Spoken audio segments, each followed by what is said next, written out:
ലഹരി മരുന്ന് കുറ്റകൃത്യങ്ങളിൽ നടപടിയെടുക്കുന്നതിൽ എക്സൈസ് വകുപ്പിന് വീഴ്ച സംഭവിച്ചെന്ന CAG റിപ്പോർട്ട്.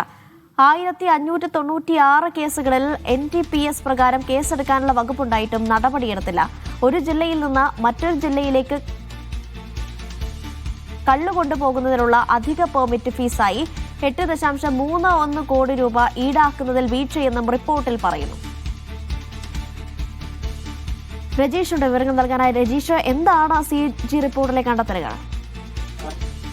ഇന്ന് നിയമസഭാ മത്സരത്തിൽ വെച്ച CAG റിപ്പോർട്ടിലാണ് എക്സൈസ് വകുപ്പിനെതിരെ ഗുരുതര ആരോപണമുള്ളത്. അതായത് അബ്കാരി NDPS കുറ്റകൃത്യങ്ങൾ അന്വേഷണം പൂർത്തിയാക്കുന്നതിൽ വലിയ ഒപ്പം തന്നെ നടപടിക്രമങ്ങളിൽ വീഴ്ച സംഭവിച്ചിട്ടുണ്ടെന്നും ഇതുമായി ബന്ധപ്പെട്ട CAG റിപ്പോർട്ടിൽ സൂചിപ്പിക്കുന്നു. ഈ വർഷം അബ്കാരി കേസുകൾ 2786, NDPS കേസുകൾ 1194 കേസുകളും അടക്കം 3980 കേസുകളാണ് ആകെ സമർപ്പിച്ചിട്ടുള്ളത്. ഇതിൽ 1596 കേസുകളിൽ NDPS കുറ്റകൃത്യങ്ങൾ കണ്ടെത്തിയിട്ടും എല്ലാ ഉൾപ്പെടുത്തിയിട്ടില്ലെന്നാണ് ഇതുമായി ബന്ധപ്പെട്ട് വ്യക്തമാക്കിയിട്ടുള്ളത്. കൂടാതെ തന്നെ ഒരു ജില്ലയിൽ നിന്നും മറ്റൊരു ജില്ലയിലേക്ക് കള്ളു കൊണ്ടുപോകുന്നതിനുള്ള അധിക പെർമിറ്റ് ഫീസായി 8.31 കോടി രൂപ ഈടാക്കിയിട്ടില്ലെന്നും ഈ റിപ്പോർട്ടിൽ ചൂണ്ടിക്കാണിക്കുന്നുണ്ട്.